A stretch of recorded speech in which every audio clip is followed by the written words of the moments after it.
What is happening, y'all? So, the critical drinker liked Gran Turismo, which makes me even more excited. I was supposed to see it the other night, but I'm going to wait when it comes out in a couple of weeks. I'm very excited for it. But, again, it makes me more excited that he likes it, I guess, I know it didn't come out where he lives. I'm guessing he lives in California. Everyone does. But I guess he went to like an early showing or something like that. But let's watch this because I want to know what he has to say. And this is one movie this year that I've been like hyped about. I've been waiting for it, And anyways, let's get into this. I'm excited to see what the drinker has to say. And shout out to the critical drinker. You're awesome, man. Y'all go show him some love. Go subscribe. He's great. He's funny too. All right, here we go.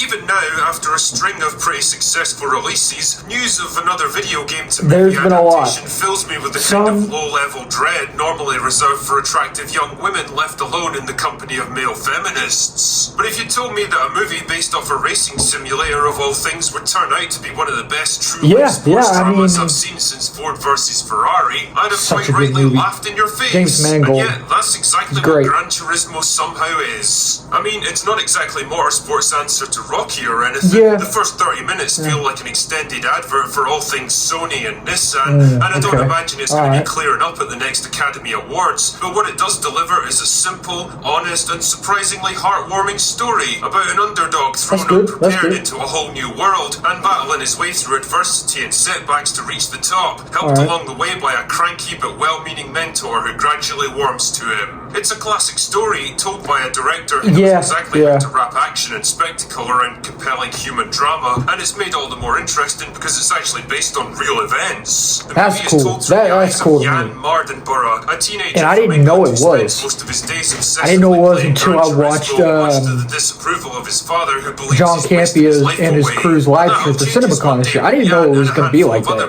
I thought that's cool. Message from the good folks at Nissan, revealing that the top Gran Turismo players from around the world have been selected to train as real-life race car drivers. Whoever clinches the top place wins a spot on the Nissan racing team from the upcoming season. Makes me want to do this. An idea that's so goofy and dangerously impractical that it could only possibly have sprung from the minds of real-life advertising executives. Anyway, before you know it, Jan and his fellow gamers have been whisked off to GT Academy, where they get put through their paces by Jack Salter, a retired driver who's been given the task of turning a bunch of skinny teenage video game addicts into top-level racers. He doesn't think it's a very good idea and makes it his business to prove that the whole scheme is a complete waste of time. Needless to say, not everyone makes the cut, but to Salter's surprise, Jan manages to hang in there and eventually captures the top spot, earning himself a contract for the season ahead.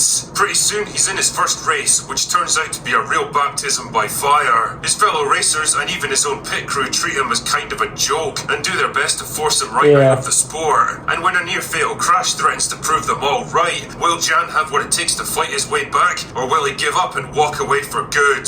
Now, I'd be lying if I said there was anything particularly subversive or unexpected in Gran Turismo. In many ways, it's content to drive a well-worn and reliable path with all the stock elements you'd expect from a sports drama like this. The plucky underdog given a 1,000,000-to-1 shot, the grouchy and aggressive mentor who seems unforgiving but ultimately pushes him to reach his true potential. We got a lot of the movies early like success that shows what he can accomplish, the disastrous setback that damages his confidence and forces him to dig deep for a triumphant comeback at the end. It's all here and it all works perfectly well. Kind of generic, because there's a kind of earnest but not every movie that's generic is bad. This seems almost like a charming throwback to a different era at this point. There's no smug, ironic, self-deprecating jokes trying to undercut every moment of serious drama. Again, it's one of my most anticipated movies of the year. Still, silly the concept is. The movie wants you to buy into its premise and the people involved in it, so that the dramatic moments actually hit home with real impacts. The second reason is the direction. Neil Blomkamp has been a favourite of mine ever since District 9 burst onto our screens more than a decade ago, but I think ever since then he struggled to find his niche. Gran Turismo proves that he's absolutely still got it as an action director. The racing scenes are excellent and he makes liberal use of video game overlays to help the audience keep track of who's in what position. There's lots of little cutaways to engines and machine parts working away, and I'll be honest here, it's always nice to see a bit of gear porn in movies like this. Blomkamp knows exactly who his audience is and he's happy to give them exactly what they want.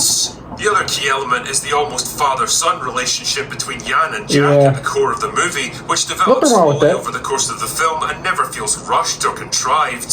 And props to David Harbour on this one. The guy absolutely steals the show, delivering the kind of commanding, world-weary performance you'd expect from a guy who's been there and done that long before our protagonist. Oh my goodness, a movie that portrays an aging man as a source of valuable wisdom, motivation, and hard-won life advice? What's ever next? If I had to level a few criticisms in this movie, I'd say that Jan's relationship with his girlfriend Audrey could have been fleshed out a bit more. The film doesn't give her a whole lot of involvement in key events, or really do anything particularly interesting with her character, and overall I think they either should have beefed up her role to make her more of an emotional counterpoint for Jan to bounce off, or just taken her out of the script altogether. And yeah, as I hinted at before, the product placement gets a bit over the top at times. We get it, Sony, you're really pleased with this game, you don't have to hammer it home every 2 minutes. The movie also clocks in at well over 2 hours, which feels a bit protracted for what it actually delivers. I mean, I was never bored or anything, but I was definitely ready for that final race to it's overall, 2 hours and 15 minutes or something like that. Turismo. It's a movie that falls neatly into the category of and I saw John Campea and Ray's theater reaction the other day, and they liked it. It was amazing, but they said there was like cringy dialogue and stuff, and it's expected. But what they mainly said was that it's way too long. Way too long. I was like, okay. Shout out to them too. Go subscribe to them. Well, I'm glad he liked it, y'all. Like, I'm excited to see this movie. I don't know if it's going to be any good or not. I mean, I personally haven't seen it yet. I've had chances to go see it, but only 2 times, but just didn't get to go. But y'all tell me what y'all think. Tell me if y'all are going to go see it or not. I'm very, very excited for this movie. Thank you for watching.